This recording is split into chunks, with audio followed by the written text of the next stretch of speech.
வாங்க ஃப்ரெண்ட்ஸ், இன்றைக்கி வெஜிடபிள் பிரியாணி எப்படி பண்ணுறதுன்னு பார்க்கலாம் வாங்க. ஃபஸ்ட்டு நம்ம அரிசி ஊற வச்சுக்கலாம். நான் 2 டம்ளர் அரிசி எடுத்திருக்கேன். 2 டம்ளர் அரிசி எடுத்துகிட்டு தண்ணி ஊற்றி ஒரு 1/2 hour போல் ஊற வச்சுடுங்க. குக்கரில் 3 டேபிள் ஸ்பூன் அளவுக்கு எண்ணெய் ஆட் பண்ணிக்கோங்க. எண்ணெய் கொஞ்சம் காஞ்சதும் பட்டை, கிராம்பு, பிரியாணி இலை, ஸ்டார் பூ இதெல்லாம் சேர்த்து ஆட் பண்ணிக்கோங்க. ஒரு பெரிய வெங்காயம் கட் பண்ணிவிட்டு அதையும் சேர்த்துக்கோங்க. 2 பச்சை மிளகா சேர்த்துட்டு வெங்காயம் நல்லா வணங்குற அளவுக்கு நல்லா வணக்குங்க.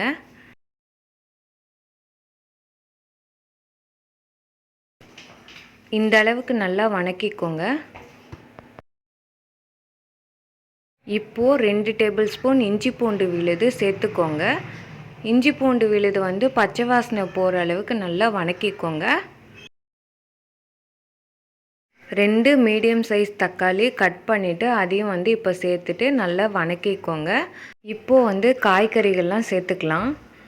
நான் கேரட்டு, பீன்ஸு, உருளைக்கிழங்கு, பச்சை பட்டாணி சேர்த்துருக்கேன். அதே நீங்கள் காஞ்ச பட்டாணியாக இருந்தால் நைட்டே ஊற வச்சுட்டு இந்த ஸ்டேஜில் சேர்த்துக்கோங்க. ஒரு 2 நிமிஷம் காய் நல்லா வணங்குற அளவுக்கு வணக்கிக்கோங்க. கொஞ்சமாக மீல் மேக்கர் நான் சேர்த்துக்கிறேன். உங்களுக்கு பிடிக்கும்னா சேர்த்துக்கோங்க, இல்லை வேண்டான்னா விட்டுருங்க. இது ஆப்ஷனல் தான். ஒரு கைப்பிடி அளவுக்கு புதினாவும் கொத்தமல்லியும் சேர்த்துக்கோங்க. இப்போ கொத்தமல்லி புதினாவும் நல்லா வணக்கிக்கோங்க. வெஜிடபிள் பிரியாணிக்கு தேவையான அளவு உப்பு சேர்த்துக்கோங்க. மிளகாய்த்தூள் 1 டேபிள் ஸ்பூன் அளவுக்கு சேர்த்துட்டு நல்லா மிக்ஸ் பண்ணுங்கள்.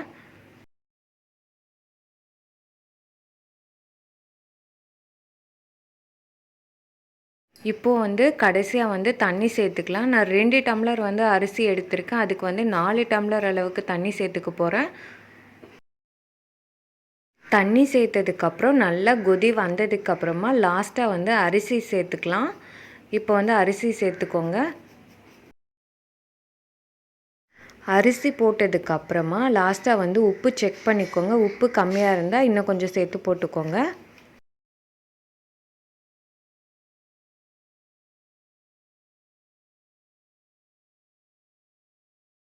குக்கர் மூடி போட்டு ஒரு 3 விசில் வந்ததுக்கப்புறமா ஆஃப் பண்ணிவிடுங்க.